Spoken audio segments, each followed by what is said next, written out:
I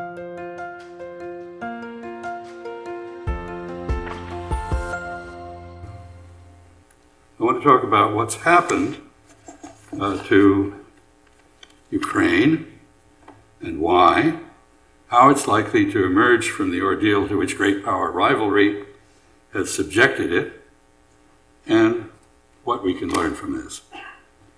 I do so with some trepidation and a warning to this audience. My talk, like the conflict in Ukraine itself, is long and complicated.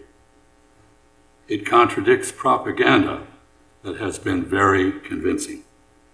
My talk will offend anyone who is committed to the official narrative.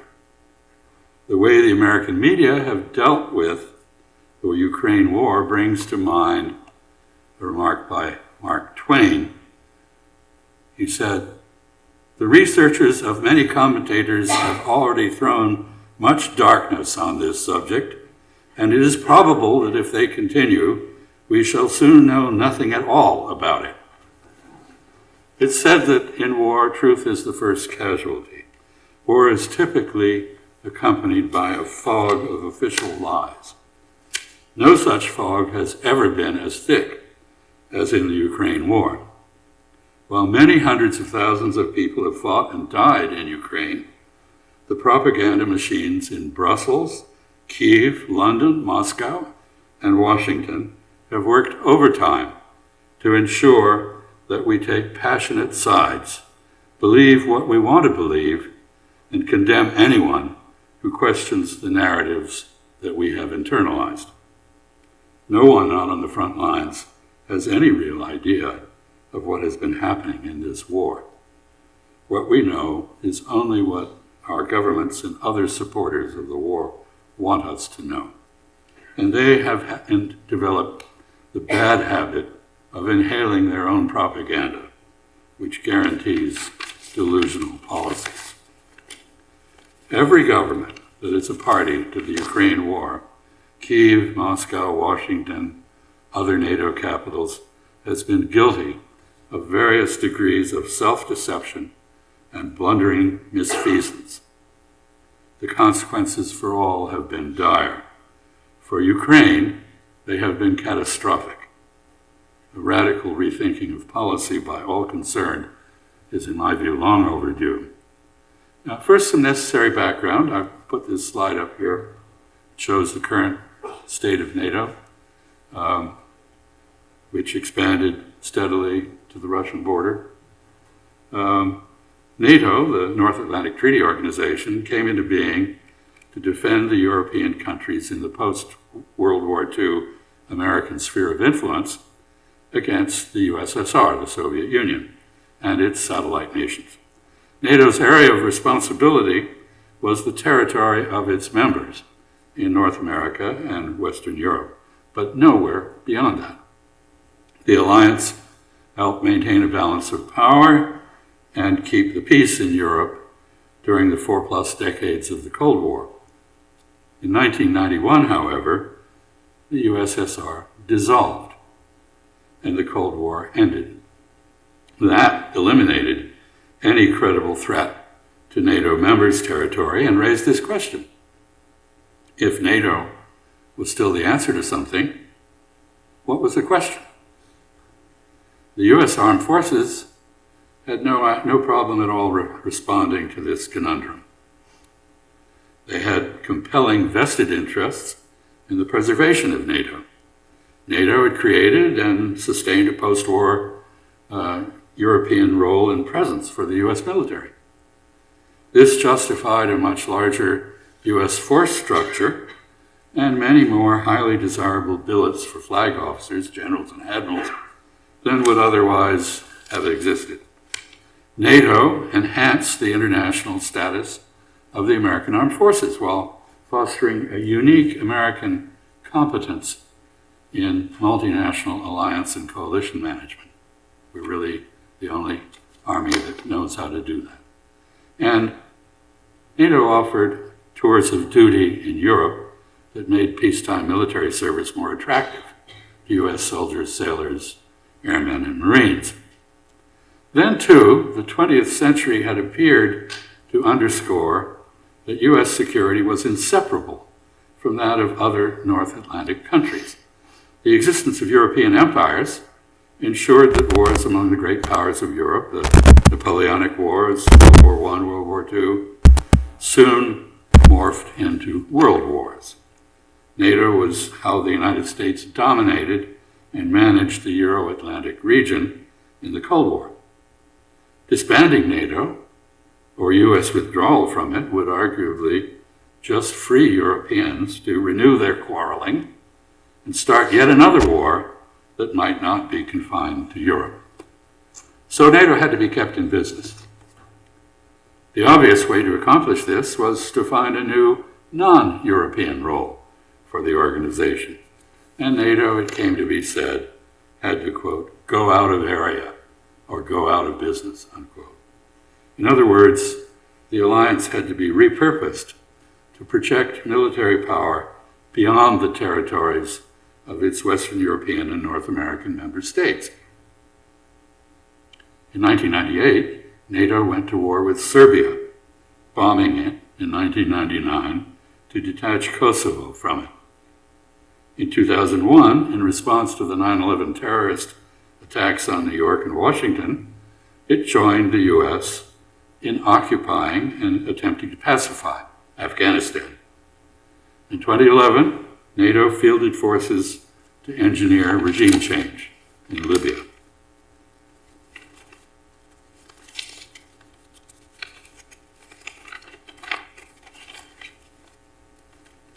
In 2014, after a well-prepared US-sponsored anti-Russian coup d'etat in Kiev, Ukrainian ultranationalists banned the official use of Russian and other minority languages in their country, and at the same time affirmed Ukraine's intention to become part of NATO. Among other consequences, Ukrainian membership in NATO would place Russia's 250-year-old naval base at Sevastopol in the Crimea under US and NATO control. Crimea was Russian-speaking and had several times already voted not to be part of Ukraine.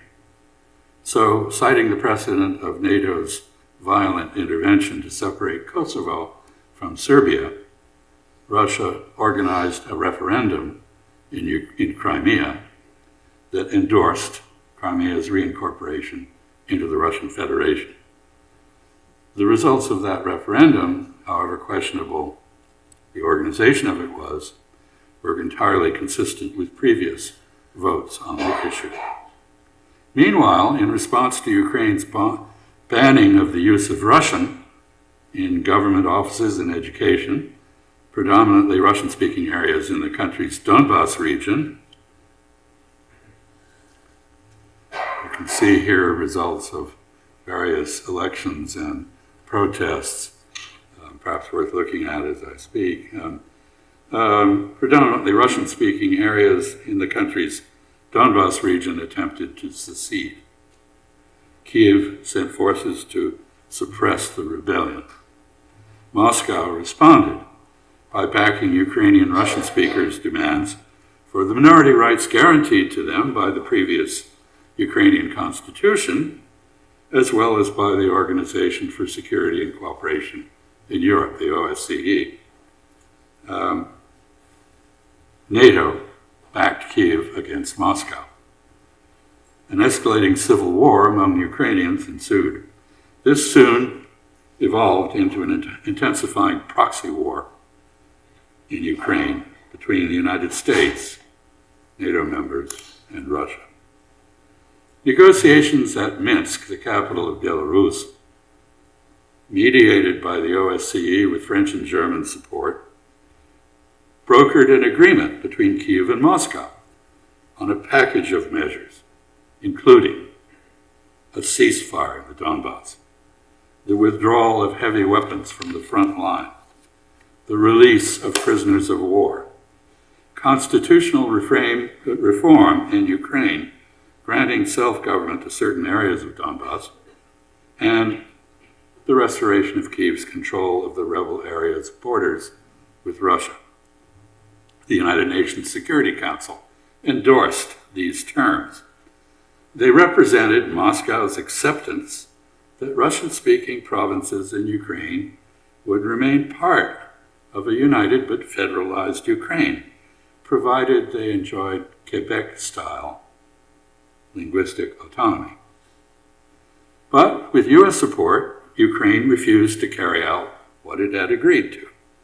Years later, the French and German governments admitted that their mediation efforts at Minsk had been a ruse directed at gaining time to arm Kiev against Moscow.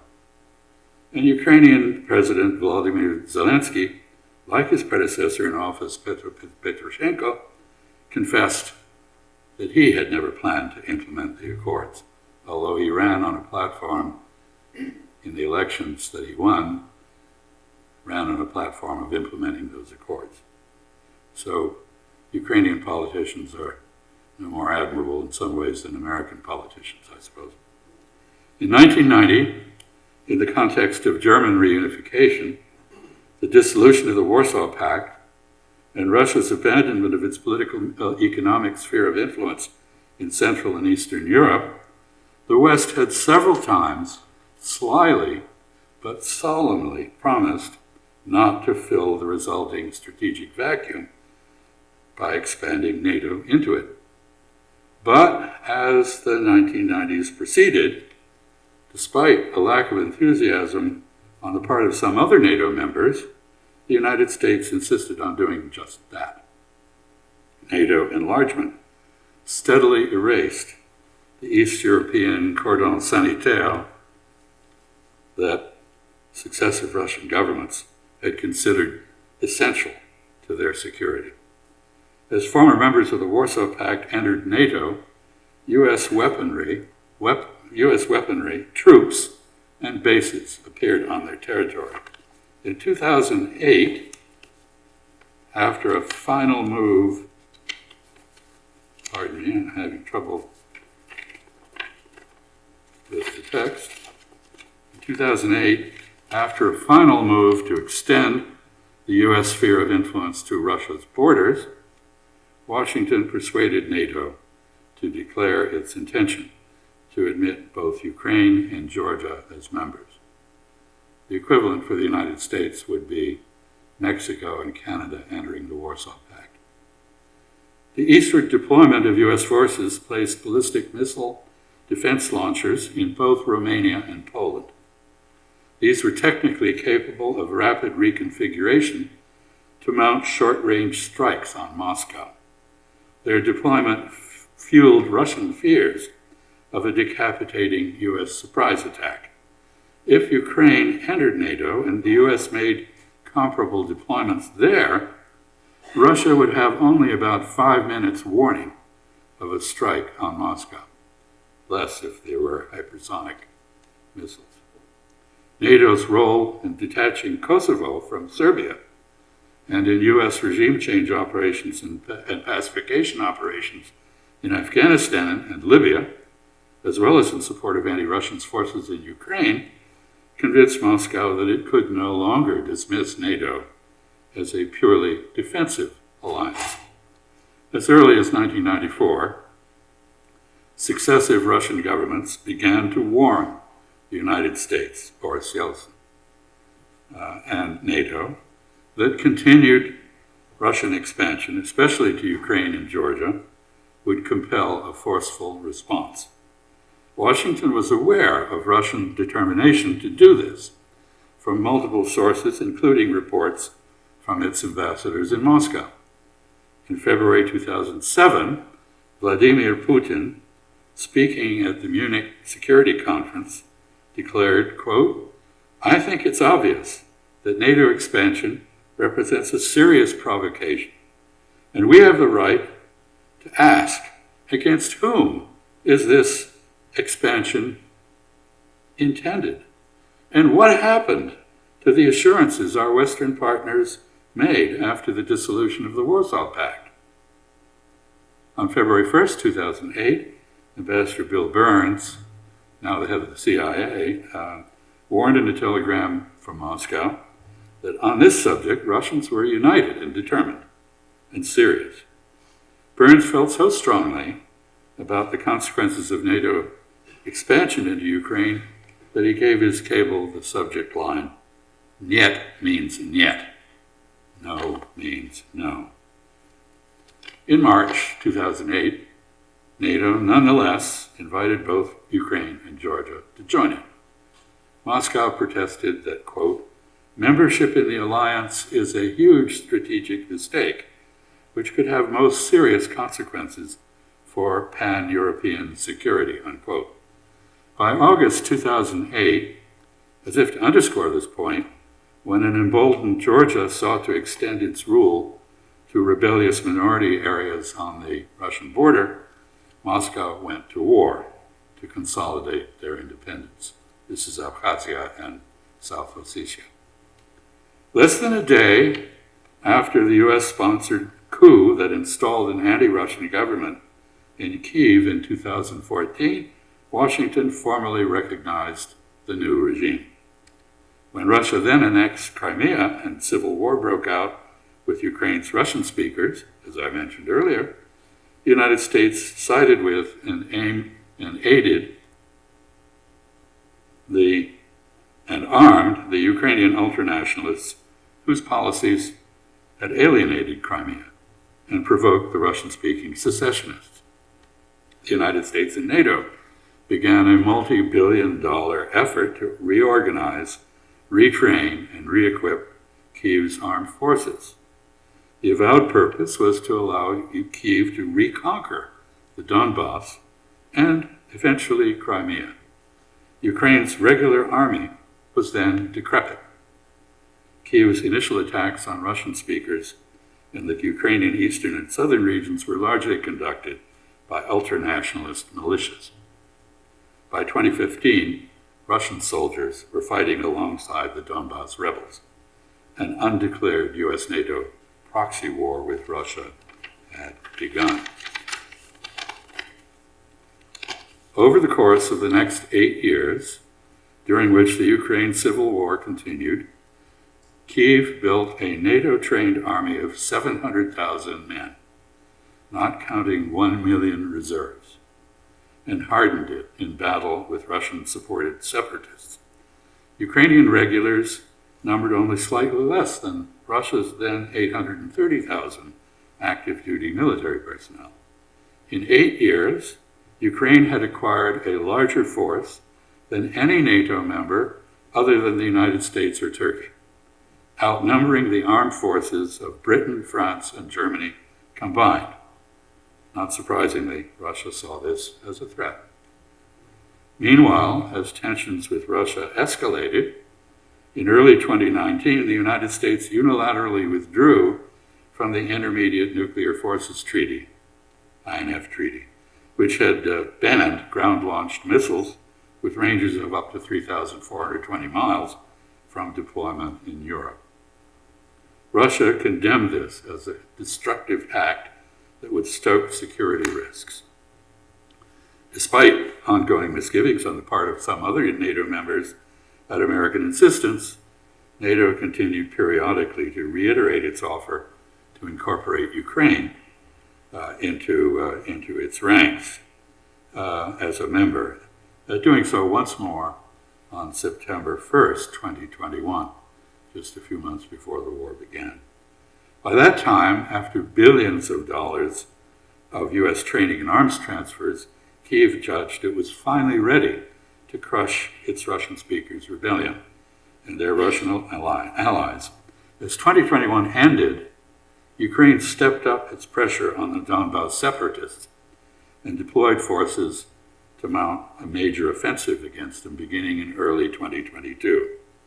At about the same time, in December 2021, 28 years after Moscow's first warning to Washington, Vladimir Putin issued a formal demand for written security guarantees to reduce the apparent threats to Russia from NATO enlargement by restoring Ukraine's neutrality, banning the stationing of US forces on Russian borders, and reinstating limits on the deployment of intermediate range and shorter range missiles in Europe. The Russian Foreign Ministry then presented a draft treaty to Washington, incorporating these terms, which echoed similar demands put forward by former President Boris Yeltsin in 1997. At the same time, apparently both to underscore Moscow's seriousness and to counter Kiev's planned offensive against the Donbass secessionists, Russia massed troops along its border with Ukraine. On February 26, 2022, the US formally responded to the Russians that neither it nor NATO would agree to negotiate Ukrainian neutrality or other such issues with Russia.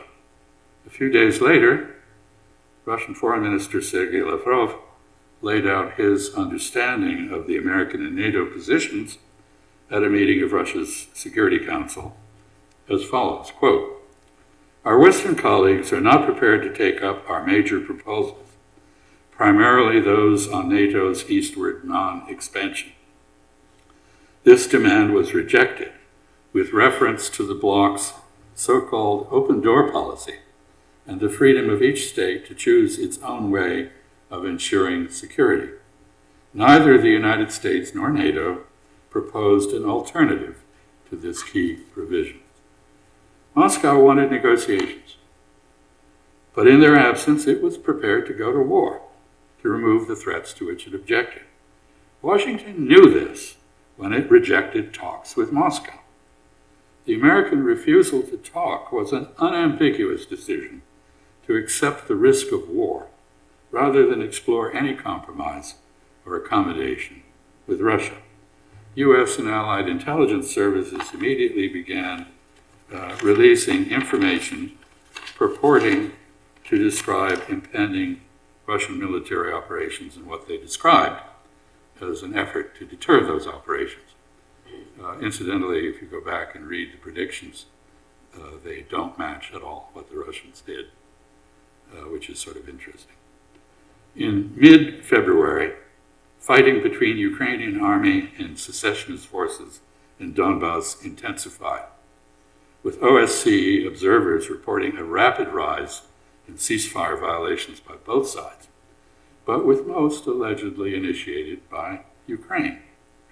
Perhaps disingenuously, the Donbass secessionists then appealed to Moscow to protect them and ordered a general evacuation of civilians into safe havens in Russia. On February 21, Russian President Putin recognized the independence of the two Donbass so-called People's Republics and ordered Russian forces to secure them against Ukrainian attacks. On February 24, 2022, in an address to the Russian nation, Putin then declared that, quote, "Russia cannot feel safe, develop, and exist with a constant threat emanating from the territory of modern Ukraine," unquote. And he announced that he had ordered what he called a special military operation, quote, "to protect people who have been subjected to bullying and genocide for the last 8 years," unquote, and to strive for the demilitarization and denazification of Ukraine. He added that, quote, "It is a fact that over the past 30 years, we have been patiently trying to come to an agreement with the leading NATO countries regarding the principles of equal and indivisible security in Europe. In response to our proposals, we invariably faced either cynical deception and lies or attempts at pressure and blackmail, while the North Atlantic Alliance continued to expand despite our protests and concerns. Its military machine is moving, and as I said, is approaching our very border." The official narrative put forward by the US and NATO, information warfare against Russia, contradicts every element of this statement by President Putin. Unfortunately, however, the record affirms it. In the post-Soviet era, NATO, the US sphere of influence in Europe, and our military presence there, constantly expanded toward Russia's borders, despite escalating Russian warnings and protests. By contrast, Moscow was in constant retreat. it had abandoned its sphere of influence in Eastern Europe. It made no effort to reestablish it. Moscow repeatedly warned that NATO enlargement and US forward deployment of forces that might threaten it, especially from Ukraine, were a grave threat to it, to which he would feel compelled to react. Given NATO's transformation from a purely defensive Europe-focused alliance into an instrument for power projection in support of US regime change and other military operations beyond its members' borders, Moscow had a reasonable basis for concern that Ukrainian membership in NATO would pose an active threat to its security. This threat was underscored by US withdrawal from the treaty that had prevented us from stationing intermediate-range nuclear weapons in Europe, including in Ukraine. Moscow consistently demanded neutrality for Ukraine. Neutrality would make Ukraine both a buffer and a bridge between Russia and the rest of Europe, rather than part of Russia or a platform for Russian power projection against the rest of Europe. By contrast, the United States sought to make Ukraine a member of NATO, part of our sphere of influence, and a platform for the deployment of US military power against Russia. Moscow agreed at Minsk to respect continued Ukrainian sovereignty in the Donbas region, provided the rights of Russian speakers there were guaranteed. But with support from the US and NATO, Ukraine declined to implement the Minsk Accords and redoubled its efforts to subjugate the Donbas. When Washington refused to hear the Russian case for mutual accommodations in Europe and instead insisted on Ukrainian membership in NATO, our government knew that this would produce a Russian military response. In fact, Washington publicly predicted this. Early in the resulting war, when third-party mediation achieved a draft peace treaty between Russia and Ukraine, the West, represented by the British, intervened to insist that Ukraine repudiate it. And this sad incident brings me to the war aims of the participants in the war, which each side has chosen to mischaracterize in the case of the others. Kiev has not wavered from its objectives, which are forging a purely Ukrainian national identity from which Russian and other languages, cultures, and religious authorities are excluded. Just today, Orbán, the right-wing president of Hungary, announced that he would oppose any further assistance to Ukraine until the 150,000 Hungarian-speaking residents of Ukraine are allowed to use their own language as they were under the old constitution. Ukraine wanted to subjugate the Russian speakers who rebelled in response to this attempt at their forced assimilation. Ukraine wanted to obtain US and NATO protection and integrate into the EU. Ukraine wanted to reconquer the Russian-speaking territories Moscow had illegally annexed and from Ukraine, including the Donbas oblasts and Crimea. I should go back to some of the consequences of 2014, and you can see this is where things stood pretty much on the verge of the conflict, and here is the conflict as it began. Moscow clearly stated its maximum and minimum objectives in the draft treaty that it presented to Washington on December 12, 2021. Core interests of Russia have been and remain, first, to deny Ukraine to the American sphere of influence that has engulfed the rest of Eastern Europe by compelling Ukraine to affirm neutrality between the United States, NATO, and Russia. And second, to protect and ensure the basic rights of Russian speakers in Ukraine. Washington's objectives, which NATO has dutifully adopted as its own, have been much more open-ended and unspecific. As National Security Advisor Jake Sullivan put it in June 2022, a few months after the war began, quote, "We have refrained from laying out what we see as an endgame. We have been focused on what we can do today, tomorrow, next week, to strengthen the Ukrainians' hands to the maximum extent possible, first on the battlefield and then ultimately at the negotiating table. Inasmuch as the first principle of warfare is to establish realistic objectives, a strategy to obtain them, and a plan for war termination, what Sullivan said is a perfect description of how to brew up a forever war. As Vietnam, Afghanistan, Iraq, Somalia, Libya, Syria, and Yemen attest, this has become the established American way of war. No clear objectives, no plan to achieve them, and no concept of how to end the war, on what terms, and with whom.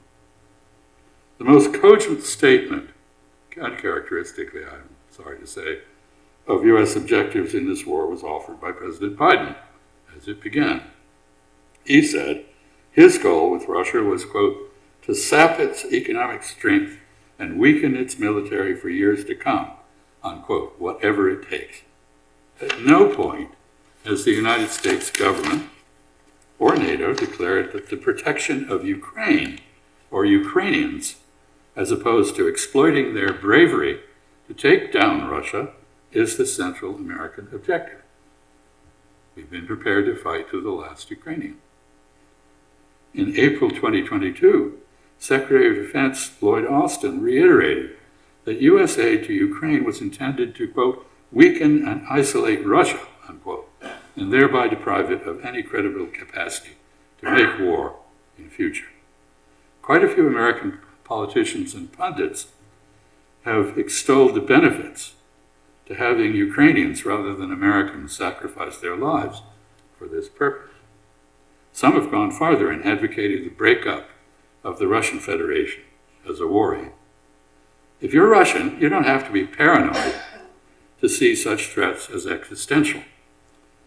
Russian President Putin assesses U.S. war aims as directed at humbling the Russian Federation strategically and, if possible, overthrowing its government and dismembering it. The United States has not disputed his assessment. In mid-March 2022, the government of Turkey and Israeli Prime Minister Naftali Bennett mediated between Russian and Ukrainian negotiators who tentatively agreed on the outlines of a negotiated interim settlement.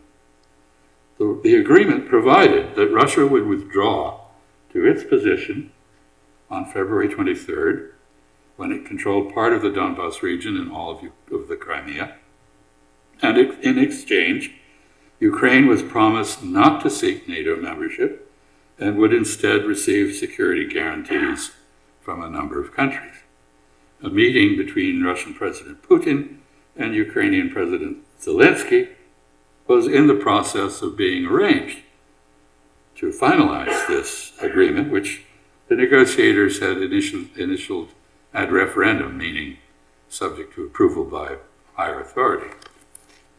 On March 28, 2022, President Zelensky publicly affirmed that Ukraine was ready for neutrality, combined with security guarantees, as part of a peace agreement with Russia. But on April 9, then British Prime Minister Boris Johnson made a surprise visit to Kiev. During his visit, he reportedly urged Zelensky not to meet Putin because, first, Putin was a war criminal and weaker than he seemed. He should and could be crushed rather than accommodated. And second, even if Ukraine was ready to end the war, NATO was not. Zelensky's proposed meeting with Putin was then called off. Putin declared that talks with Ukraine had come to a dead end. Zelensky explained that, quote, Moscow would like to have one treaty that would resolve all the issues.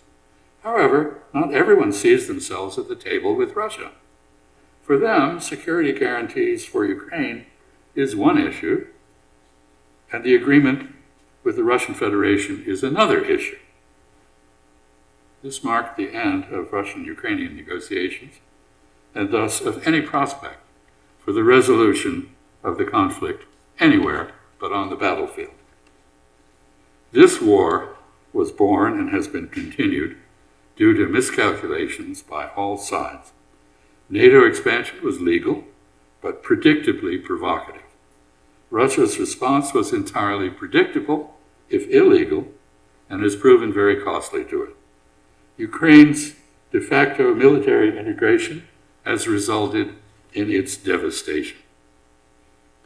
The United States calculated that Russian threats to go to war over Ukrainian neutrality were bluffs that might be deterred by outlining and denigrating Russian plans and intentions as Washington understood them. Russia assumed that the United States would prefer negotiations to war and would wish to avoid the redivision of Europe into hostile blocs. Ukrainians counted on the West protecting their country. When Russian performance in the first months of the war proved lackluster, the West concluded that Ukraine could defeat it. None of these calculations have proved correct. Nevertheless, official propaganda, amplified by subservient mainstream and social media, has convinced most in the West that rejecting negotiations on NATO expansion and encouraging Ukraine to fight Russia is somehow pro-Ukrainian. Sympathy for the Ukrainian war effort is entirely understandable, and I share it. But as the Vietnam War should have taught us, democracies lose when cheerleading replaces objectivity in reporting, and governments prefer their own propaganda to the truth of what is happening on the battleground. The only way you can judge the success or failure of policies is by reference to the objectives they were designed to achieve. So how are the participants in the Ukraine war doing in terms of achieving their objectives? Let's start with Ukraine. From 2014 to 2022, the civil war in Ukraine took nearly 15,000 lives. How many have been killed in action since the US-Russian Proxy-War began in February 22 is unknown. It's a felony in Ukraine to reveal casualty figures. But it's certainly in the several hundreds of thousands. Casualty numbers have been concealed by unprecedentedly intense information warfare. The only information in the West about the dead and wounded has been propaganda from Kiev, claiming vast numbers of Russian dead while revealing nothing at all about their own casualties. It's known, however, that 10% of Ukrainians are now involved with the armed forces, and 78% have relatives or friends who have been killed or wounded. An estimated 50,000 Ukrainians are now amputees. To put this in perspective, during World War I, where amputation was the standard treatment for a wound to a limb, only 41,000 Britons had to have amputations.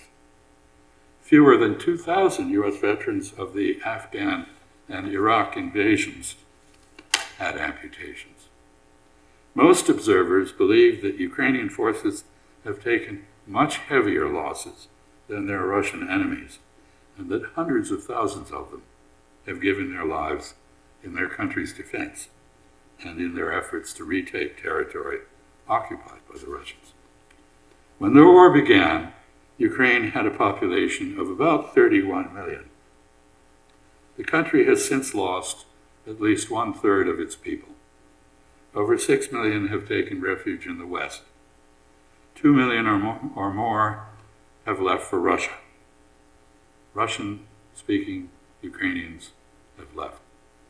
Another 8 million Ukrainians have been driven from their homes, but remain in Ukraine.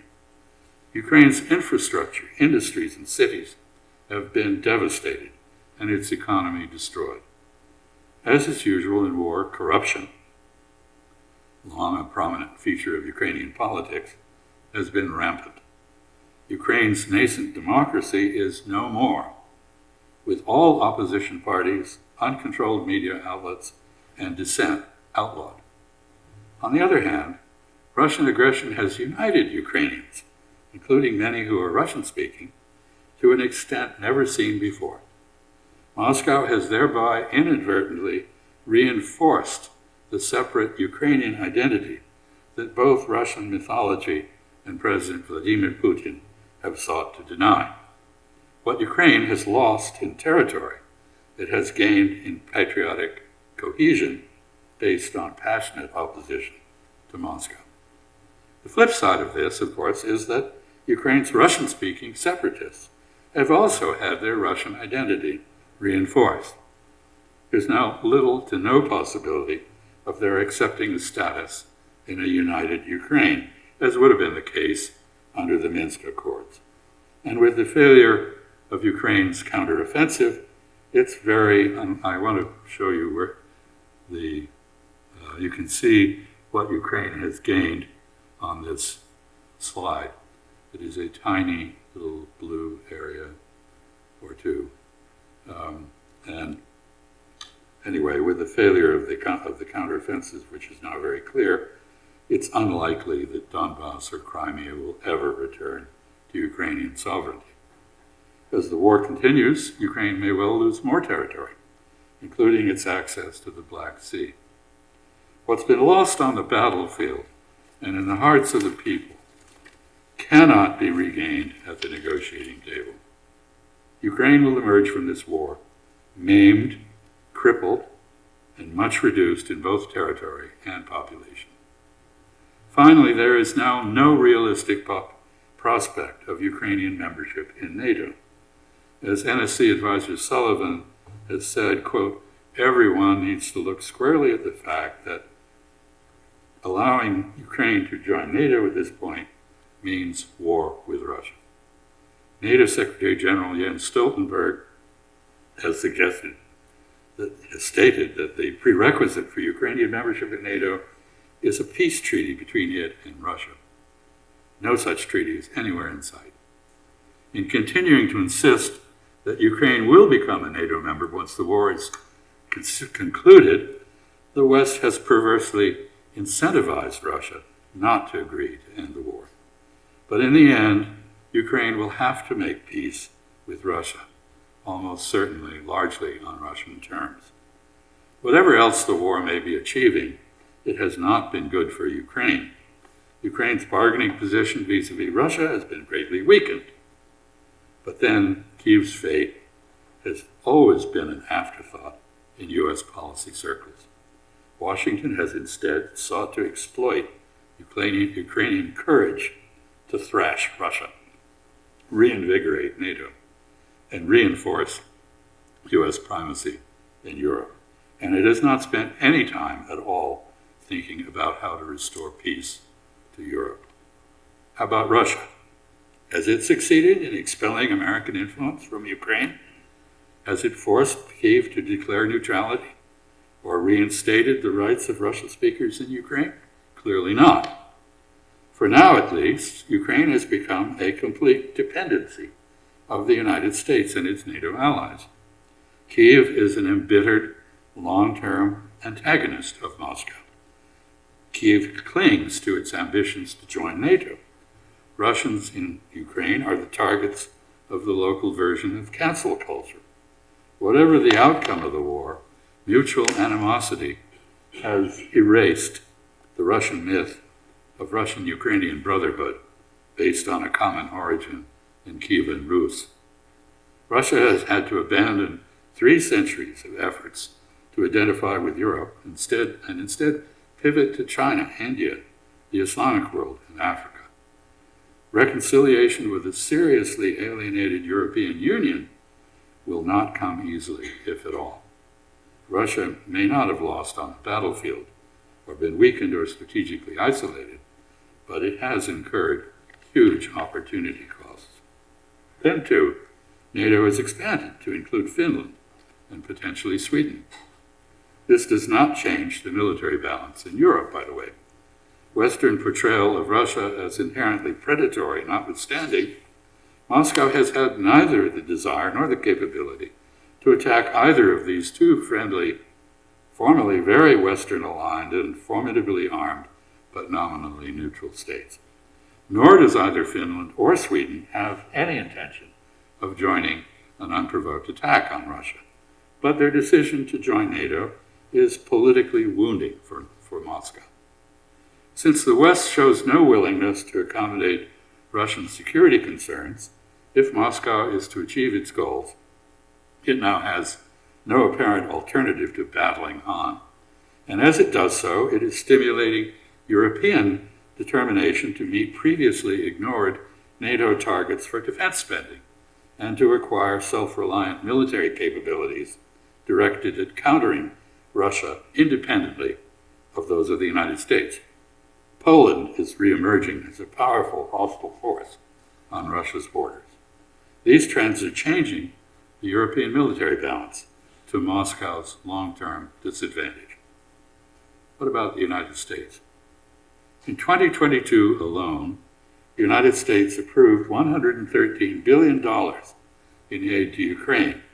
The Russian defense budget in that year was less than half of that, $54 billion. It has since roughly doubled. Russian defense industries have been revitalized. Some now produce more weaponry in a month than they previously did in a year. Russia's autarkic economy has weathered 18 months of all-out war against it from both the US and the EU. It just overtook Germany to become the fifth wealthiest economy in the world and the largest in Europe, if measured in terms of purchasing power parity, which is the best way of comparing the size of economies. Despite repeated Western claims that Russia was running out of ammunition or losing the war of attrition in Ukraine, it has not, while the West has. Ukrainian bravery, which has been hugely impressive, has been no match for Russian firepower.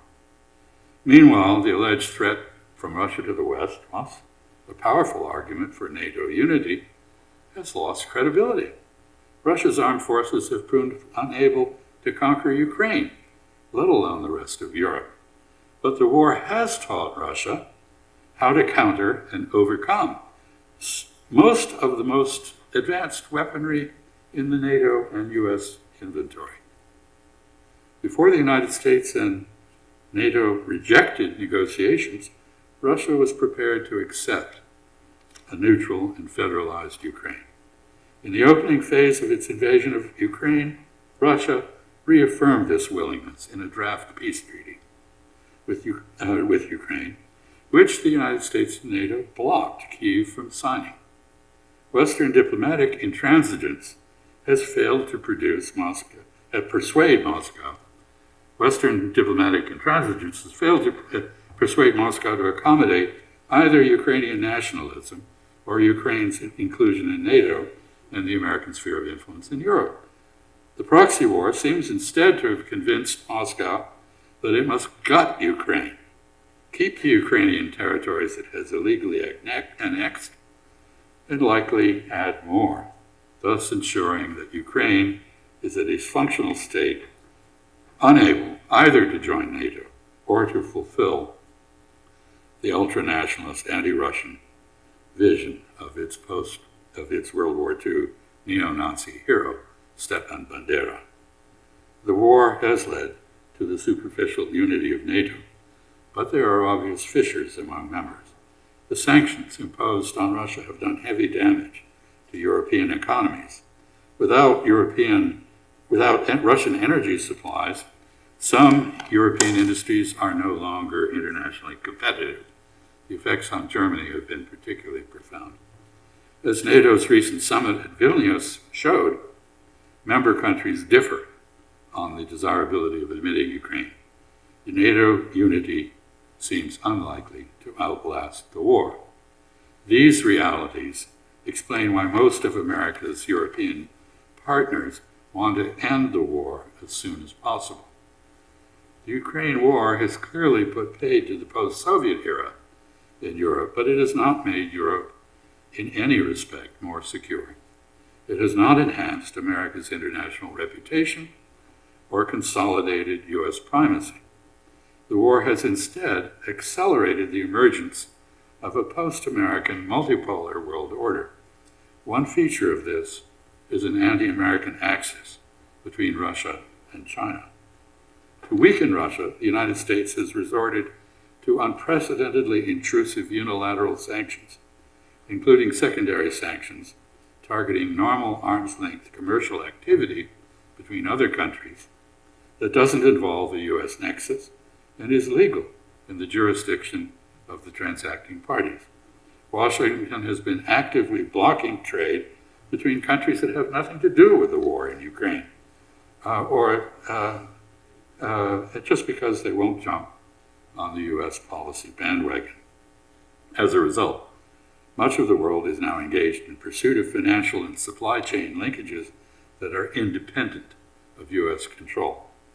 This includes intensified international efforts to end dollar hegemony, which is the basis for US primacy.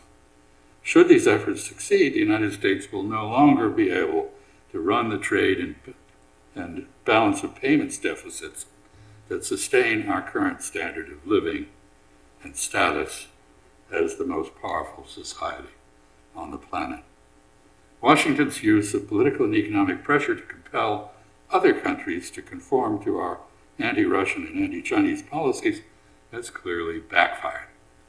It has encouraged even former US client states to search for ways to avoid entanglement in future American conflicts and proxy wars that they do not support, like that in Ukraine.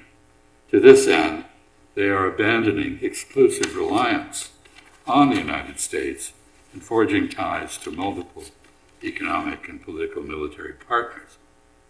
You can see this particularly in the Middle East, with Israel and Egypt and Saudi Arabia and the UAE all separating themselves from the United States in every respect. They want to hold on to our protection, but in every other respect, they're diversifying their international relations.